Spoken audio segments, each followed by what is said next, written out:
I am here to offer whatever I can, and definitely I will take the entire trade unions and bring them into confidence.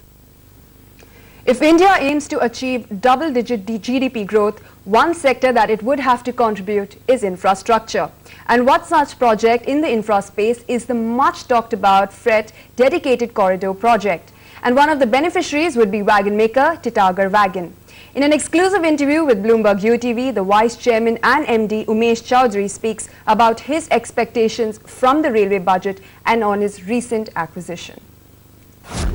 We did the acquisition for AFR in France, the wagon manufacturing company, and there we have started getting some orders. The European market has not been the best, but in spite of that we've been able to structure the company in a manner that our costs have really come down quite a bit. And we are trying to leverage on the Indian manufacturing costs and the designs available with the company, with the French company. So on an overall basis, we should be able to we are hopeful that in 2011 we should be able to turn corners. How are the orders from the Indian Railways looking? The Indian Railway placed a large order in October, and as we understand that the requirement is still unmet. See, the Vision 2020 which was released by the Railways envisages that by end of 2020 the total requirement would be over 30,000 wagons, whereas what they have been traditionally buying is around 15 to 18,000 wagons. And according to me, that demand or that number in itself is very conservative, because with the dedicated freight corridor coming in, the demand is going to skyrocket.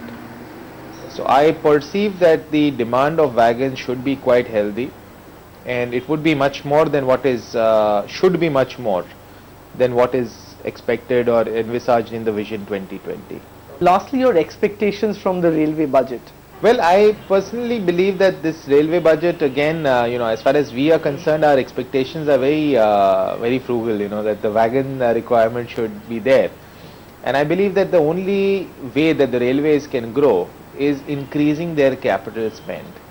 I personally believe that in a large organization, in a monolithic organization like the Indian Railways, money is not going to be a problem, because freight is always available. It's only a question of your having the infrastructure to carry that freight. The Indian GDP has been growing.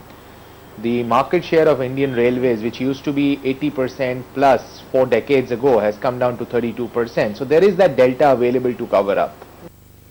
Vedanta is in no mood to budge from its position that they did not require the Environment Ministry's permission before expanding the capacity of the bauxite mine in Lanjigarh in Orissa.